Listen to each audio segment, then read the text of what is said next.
Hi, I'm Jamie, and this is a demo of the project Mail for the CS50 Web course. The goal of this project was to use JavaScript, HTML, and CSS to implement a single-page web app email client. So I'm going to walk through the requirements now. The first requirement is send mail. When you submit the composition form on this page, it should actually send the email and load the user's sent mailbox. So let's give that a try.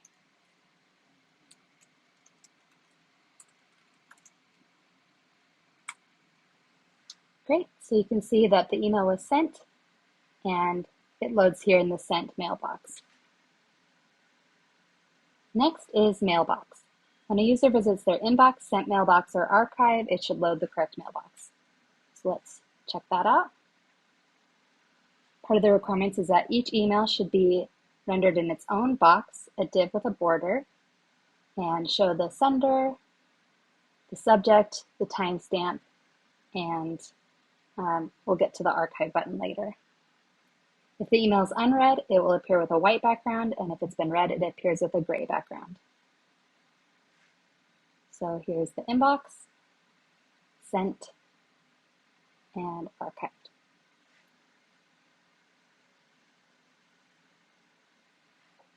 Next is view email. So when a user clicks on an email, the user should be taken to a view where they see the content of that email. So let's give that a try. If you click on the email here, you can see more information about the email and the content. And if we go back to the inbox, you can see that this one has been read now. Next is archive and unarchive, which allows users to archive and unarchive emails that they have received. So that is done with this button here, which we can try out now. Once an email is archived or unarchived, we should load the user's inbox. So you can see that's happening. If we go over to the archived mailbox, you can see the emails that we just archived and also unarchive them. And it loads the inbox, that email that we just unarchived, and this one as well. All right, finally, we want to allow users to reply to an email. So when we click on an email, there's a reply button here that will take you to the email composition form with some of the fields pre-filled with information based on who and which email you're replying to.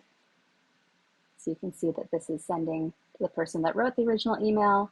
It adds for reply at the beginning of the subject and the timestamp and body right here to start off the message.